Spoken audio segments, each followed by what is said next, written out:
Finally Mamata Banerjee బండారం బయటపడుతోంది. మనందరికీ తెలుసు, ఈమె బంగ్లాదేశ్ నుంచి వస్తున్న ఇల్లీగల్ ఇమిగ్రెంట్స్ని వెస్ట్ బెంగాల్లో తన సొంత ప్రయోజనం కోసం సెటిల్ అయ్యేలాగా చేస్తుంది. ఎందుకంటే ఈ ఇల్లీగల్ ఇమిగ్రెంట్స్ అందరూ కూడా ఈమెకే ఓటు వేస్తారు. ఇలా ఈమె కోట్ల మంది రాడికల్ బంగ్లాదేశ్ ముస్లిమ్స్ని వెస్ట్ బెంగాల్ రాష్ట్రంలో సెటిల్ అయ్యేలాగా చేసింది. అయితే ఇప్పుడు ఈమె చేసిన పనులన్నీ ఒక్కొక్కటిగా ఎక్స్పోజ్ అవుతున్నాయి. పదవి కోసం, రాజకీయ ప్రయోజనం కోసం దేశాన్ని నాశనం చేయడానికి రాజకీయ నాయకులు సిద్ధపడతారు అని చెప్పడానికి ఈమె ఒక బెస్ట్ ఎగ్జాంపుల్. ఎందుకంటే బంగ్లాదేశ్ నుంచి వచ్చే illegal immigrants Mamata Banerjee government హెల్ప్తో ఇండియాలోకి ఎంటర్ అయి దేశవ్యాప్తంగా క్రైమ్ రేట్ని పెరిగేలా చేస్తున్నారు. అండ్ వీళ్ళలో చాలామంది ఉగ్రవాదులు కూడా ఉండొచ్చు. బంగ్లాదేశ్లో మ్యాక్సిమం పాకిస్తాన్ లాగే రాడికల్ ముస్లిమ్స్ ఉంటారు. వీళ్ళకు మన ఇండియా అంటే పడదు. మీరు ప్రజెంట్ బంగ్లాదేశ్లో రాజకీయ నాయకులు మన ఇండియా గురించి ఎలా మాట్లాడుతున్నారో తెలిస్తే ఆశ్చర్యపోతారు. ఈ మహమ్మద్ యూనస్ గాడు ఎప్పటి నుంచో మన నార్త్ ఈస్ట్ రాష్ట్రాలపైన చైనాతో కలిసి ఆక్యుపై చేసే ప్రయత్నం చేస్తున్నాడు. ఇప్పుడు వీడు పాకిస్తాన్తో చేతులు కలిపి మనకు అఫీషియల్గా శత్రువుగా మారాడు. ఇవన్నీ తెలిసి కూడా ఏమాత్రం నీతి నిజాయితీ లేకుండా ఈ మమతా బెనర్జీ బంగ్లాదేశీ ఇల్లీగల్ ఇమిగ్రెంట్స్ని రాష్ట్రంలోకి అలో చేస్తుంది. నేషనల్ సెక్యూరిటీని రిస్క్లో పెడుతుంది. ఈమెను ఇలాగే వదిలేస్తే ఏదో రోజు దేశాన్ని నాశనం చేసే స్థాయికి చేరుతుంది. అందుకే సెంట్రల్ గవర్నమెంట్ దేశవ్యాప్తంగా SIR special intensive revision start చేసింది. నేను మీకు ఆల్రెడీ మన ఒక రీసెంట్ వీడియోలో చెప్పాను. సెంట్రల్ గవర్నమెంట్ వెస్ట్ బెంగాల్లో SIRని స్టార్ట్ చేసిన వెంటనే ఆ రాష్ట్రంలో ఉన్న ఇల్లీగల్ బంగ్లాదేశీలు భయపడి దేశం వదిలి పారిపోవడం మొదలుపెట్టారు. ఇది చాలా మంచి విషయం. అయితే ఇప్పుడు ఈ SIRకి సంబంధించిన ఒక ఫైనల్ డ్రాఫ్ట్ వచ్చింది. ఇందులో ఏముందో తెలిస్తే మీరు ఆశ్చర్యపోతారు. మమతా బెనర్జీ రూల్ చేస్తున్న వెస్ట్ బెంగాల్లో దాదాపు 58 లక్షల ఫేక్ ఓటర్ల పేర్లను ఇప్పుడు ఎలక్షన్ కమిషన్ డిలీట్ చేసింది. 58 లక్షల మంది అంటే అది చాలా పెద్ద నంబర్. అంటే ఇన్ని ఫేక్ ఓట్లు వెస్ట్ బెంగాల్లో ఉన్నాయి. బహుశా అందుకే కావచ్చు మమతా బెనర్జీ కంటిన్యూగా ఇప్పటి వరకు 3 సార్లు గెలిచింది. అండ్ ఇప్పుడు కూడా మళ్ళీ గెలుస్తాను అని మొన్నటి వరకు ఈమె చాలా కాన్ఫిడెంట్గా ఉండేది అని ఎందుకు చెప్తున్నాను అంటే ఈమె ఇల్లీగల్ ఇమిగ్రెంట్స్తో ఆడుతున్న గేమ్ ఇప్పుడు అందరికీ అర్థమైంది. అందుకే ఈ ఇల్లీగల్ గాలను కంప్లీట్గా తొలగించడానికి ఈ రాష్ట్రంలో SIR స్టార్ట్ అయింది. ఇది స్టార్ట్ అయినప్పటి నుంచి మమతా బెనర్జీకి వణుకు మొదలైంది. కంటిన్యూగా దీన్ని ఆపేందుకు అనేక ప్రయత్నాలు చేస్తూనే ఉంది. మీరు ఇక్కడ ఆర్టికల్లో చూడవచ్చు. Over 58 lakhs names deleted as election commission share draft list. ఈ లిస్ట్ బయటకు రాగానే మమతా బెనర్జీ ఓపెన్గా మేము ఎవరిని కూడా తిరిగి బంగ్లాదేశ్కి వెళ్ళనివ్వము అని స్టేట్మెంట్ ఇచ్చింది. ఇలా ఫేక్ ఓట్లను డిలీట్ చేస్తే నేను ధర్నాకు దిగుతాను అన్నట్టుగా ఈమె ఏమాత్రం సిగ్గు లేకుండా వార్నింగ్ ఇస్తుంది. ఇది ఈమె అసలు రూపం. దేశ ప్రజల్ని వదిలేసి ఇల్లీగల్ బంగ్లాదేశీ ముస్లిమ్స్ని కాపాడడానికి ఏకంగా సెంటర్ని ఛాలెంజ్ చేస్తుంది. ఈ వీడియోలో ఈమె బండారం మొత్తం బయట పెడతాను. బట్ అంతకన్నా ముందు మీ అందరికీ ఉపయోగపడే ఒక చిన్న ప్రకటన. మనం ప్రతిరోజు స్టెప్స్ కౌంట్ చేస్తాం, క్యాలరీస్ ట్రాక్ చేస్తాం, ఎంత నిద్రపోయామో మానిటర్ చేస్తాం. కానీ ఇండియాలో మనం ట్రాక్ చేయడం మర్చిపోయినా ఇగ్నోర్ చేస్తున్న ఒకే ఒక హెల్త్ మెట్రిక్ ఏంటో తెలుసా? షుగర్. ఇప్పుడు షుగర్ గురించి ఎందుకు మాట్లాడుతున్నాను అంటే 2024లో వచ్చిన ICMR ఇండియా B స్టడీ ప్రకారం మన దేశంలో దాదాపు 100 మిలియన్స్ అంటే 10 కోట్ల మంది ప్రజలు డయాబెటీస్తో బాధపడుతున్నారు. అండ్ 136 మిలియన్స్ అంటే 13.6 కోట్ల మంది ప్రీ డయాబెటిక్తో బాధపడుతున్నారు. ఇక్కడ షాకింగ్ విషయం ఏమిటంటే ఈ విషయం మనలో చాలామందికి తెలియదు అండ్ టెస్ట్ చేసుకోరు. ఇప్పుడు నాకేమైంది, ఏమైనా ప్రాబ్లం వచ్చినప్పుడు చూసుకుందాంలే అని లైట్ తీసుకుంటారు. కానీ ఇక్కడ ఒక పాయింట్ గుర్తుపెట్టుకోండి, మీరు మెజర్ చేయలేని దాన్ని మేనేజ్ చేయలేరు. అందుకే బీటో ఏం చెప్తుంది అంటే మన హెల్త్కి అసలైన టెస్ట్ షుగర్ టెస్ట్. బీటో అనేది కేవలం గ్లూకోమీటర్ బ్రాండ్ మాత్రమే కాదు, ఇది ఒక complete diabetic and prevention health ecosystem. వీళ్ళు ఇండియా స్మార్టెస్ట్ గ్లూకోమీటర్ అయిన బీటో కర్వ్ ఇంట్రడ్యూస్ చేస్తున్నారు. ఇది మార్కెట్లో ఉన్న వాటి లాంటిది కాదు. ఇది పేటెంటెడ్ USB కనెక్టెడ్ డిజైన్. దీని స్పెషాలిటీ ఏంటంటే no battery, no Bluetooth and charging కూడా అవసరం లేదు. మీ Android phone Type-C or micro USB అయితే డైరెక్ట్గా ప్లగిన్ చేయవచ్చు. ప్రాసెస్ కూడా చాలా simple. First Beato app install చేసుకొని కర్వ్ గ్లూకోమీటర్ ఫోన్కి అటాచ్ చేయండి. లాన్సింగ్ పెన్తో మీ ఫింగర్ పైన చిన్నగా ప్రిక్ చేసి ఆ బ్లడ్ డ్రాప్ని టెస్ట్ స్ట్రిప్ పైన పెట్టండి, అంతే. మీ ఫోన్ స్క్రీన్ మీద యాక్యురేట్ రిజల్ట్స్ కనిపిస్తాయి. ఇది CDSCO అండ్ ISO సర్టిఫైడ్ కాబట్టి యాక్యురసీ అండ్ రిలయబిలిటీ పక్కగా ఉంటుంది. ప్లస్ దీనికి లైఫ్ టైం వారంటీ కూడా ఇస్తున్నారు. బీటో మ్యాజిక్ కేవలం ఇక్కడితో ఆగదు. ఇది డివైస్ మాత్రమే కాదు, మీ ప్రతి రీడింగ్ ఆటోమేటికలీ లాగ్ అవుతుంది. దాంతో మీరు రిపోర్ట్స్ని డాక్టర్తో లేదా మీ ఫ్యామిలీ మెంబర్స్తో ఇన్స్టాంట్గా షేర్ చేయవచ్చు. మీ రీడింగ్ని బట్టి ఎస్టిమేటెడ్ HbA1c లెవెల్ కూడా చూపిస్తుంది. బీటో యాప్ ద్వారా మీరు డాక్టర్స్తో లేదా హెల్త్ కోచెస్తో డైరెక్ట్గా కనెక్ట్ అవ్వచ్చు. ల్యాబ్ టెస్ట్ బుక్ చేసుకోవచ్చు. ఇదొక కంప్లీట్ హెల్త్ పార్ట్నర్. అమెజాన్లో ఇది టాప్ చాయిస్. 8,000+ రివ్యూస్తో 4.2 స్టార్ రేటింగ్తో ఉంది. అండ్ దీని ప్రైస్ కూడా కేవలం $490 మాత్రమే. సో ఈ వరల్డ్ డయాబెటీస్ డేకి స్టెప్స్ అండ్ క్యాలరీస్ లాగానే షుగర్ని కూడా ట్రాక్ చేయడం స్టార్ట్ చేయండి. మీ హెల్త్ రెస్పాన్సిబిలిటీని తీసుకోండి.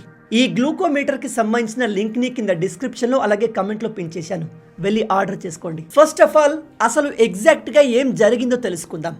డిసెంబర్ 16, 2025 అంటే నిన్న election commission SIR special intensive revision చేసి ఒక ఫైనల్ డ్రాఫ్ట్ని రిలీజ్ చేసింది. ఇందులో వాళ్ళు దాదాపు 58 లక్షల ఫేక్ ఓటర్స్ని డిలీట్ చేశాము అని చెప్పారు.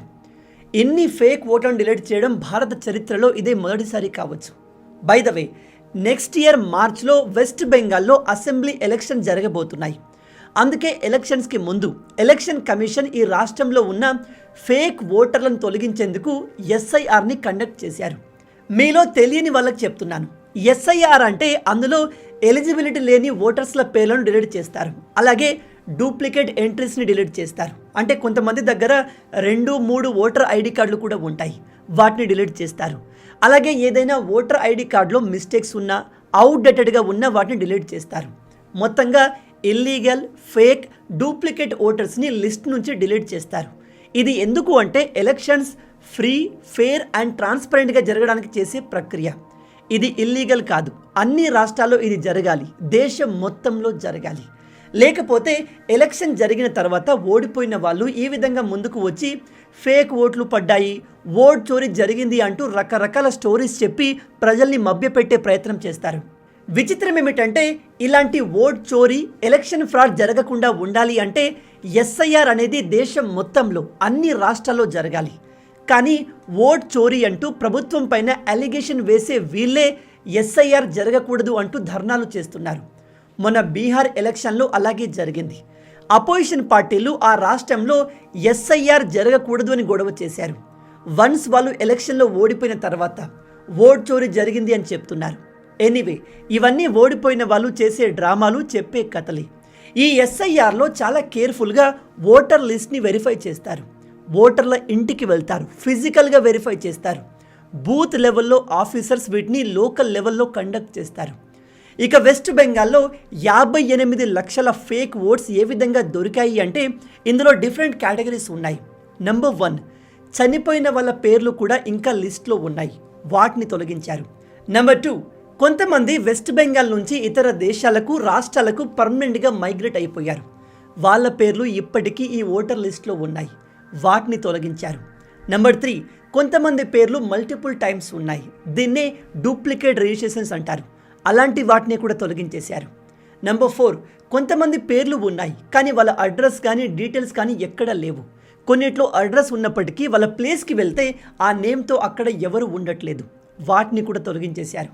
ఇక చివరగా ఇన్కంప్లీట్ డాక్యుమెంటేషన్ అంటే సరైన ప్రూఫ్స్ లేని కారణంగా ఇంకొంతమంది పేర్లను తొలగించేశారు.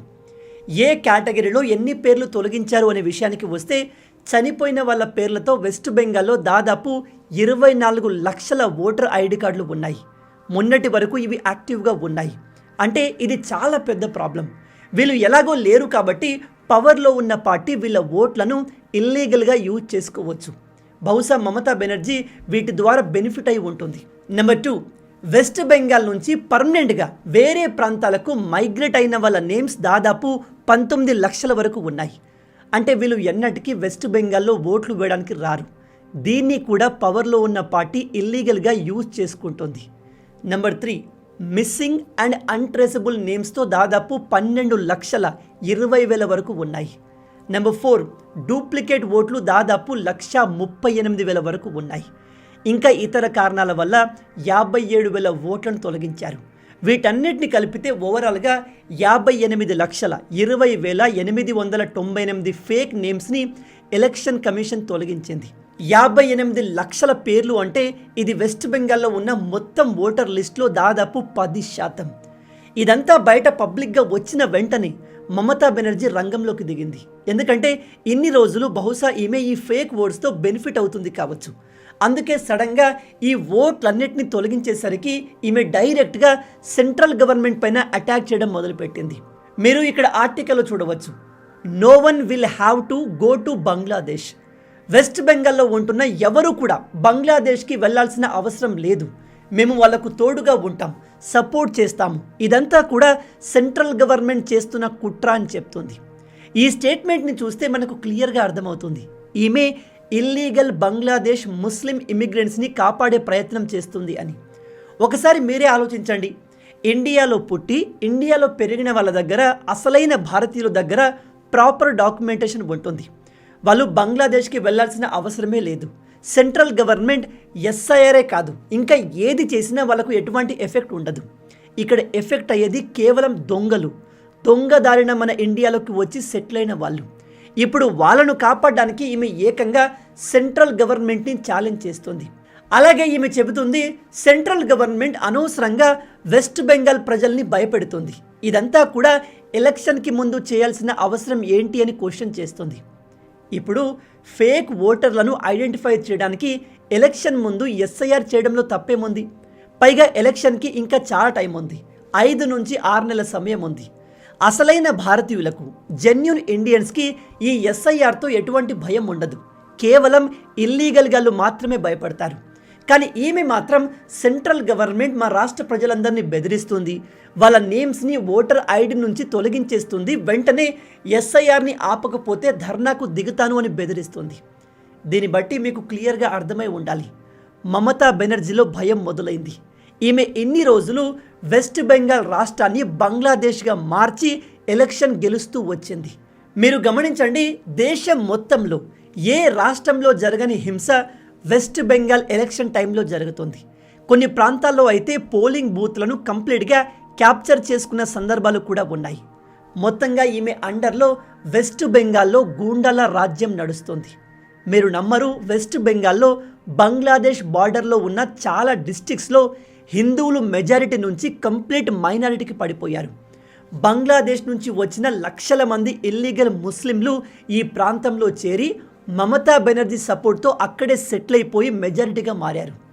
ఈ విషయం తెలిసి కూడా ఈమె కావాలని అధికారం కోసం, సొంత రాజకీయ లబ్ధి కోసం దేశ సెక్యూరిటీని పణంగా పెట్టింది. ఈమెను ఇప్పుడు ఇలాగే వదిలేస్తే రేపు దేశం మొత్తాన్ని నాశనం చేస్తుంది.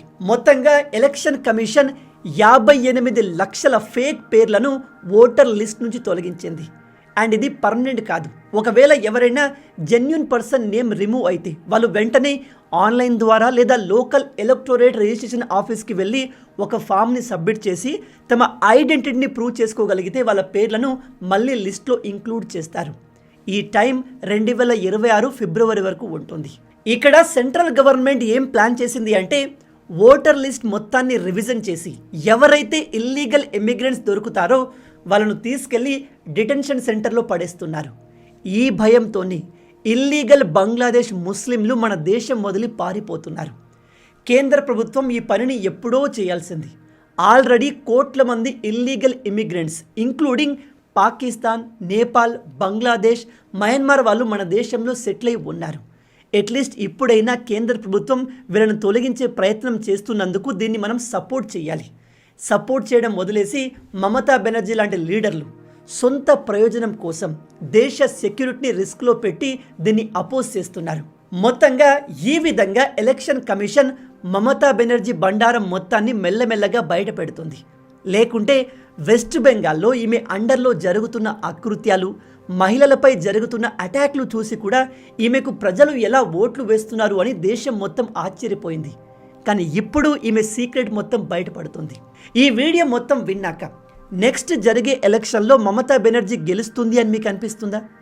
అధికారం చేతిలో ఉంది అని ఈమె ఇన్ని రోజులు ఆ రాష్ట్రంలో చేసిన అకృత్యాలకు ఎటువంటి శిక్ష వేస్తే బాగుంటుంది? అలాగే ఈ ఎస్ఐఆర్ని సెంట్రల్ గవర్నమెంట్ ఇండియా వైడ్గా కండక్ట్ చేయాలా వద్దా? ఎందుకంటే తమిళనాడు లాంటి రాష్ట్రాలు దీన్ని అపోజ్ చేస్తున్నాయి. దీనిపై మీ ఆలోచనల్ని, ఒపీనియన్స్ని కింద కామెంట్లో చెప్పండి. ఈ వీడియో మీకు నచ్చింది అనుకుంటున్నాను. మన తెలుగు యువతను ఎంత వీలైతే అంత దేశభక్తులుగా మార్చాలి అనే మిషన్తో పనిచేస్తున్నాము. మన ఛానల్ని సబ్స్క్రైబ్ చేసుకొని ఆ మిషన్లో మీరు భాగం అవ్వండి. రాబోయే వీడియోలో ఇంకో ఇంట్రెస్టింగ్ టాపిక్తో మళ్ళీ కలుద్దాం. అంటిల్ దెన్, జై హింద్ అండ్ జై భారత్.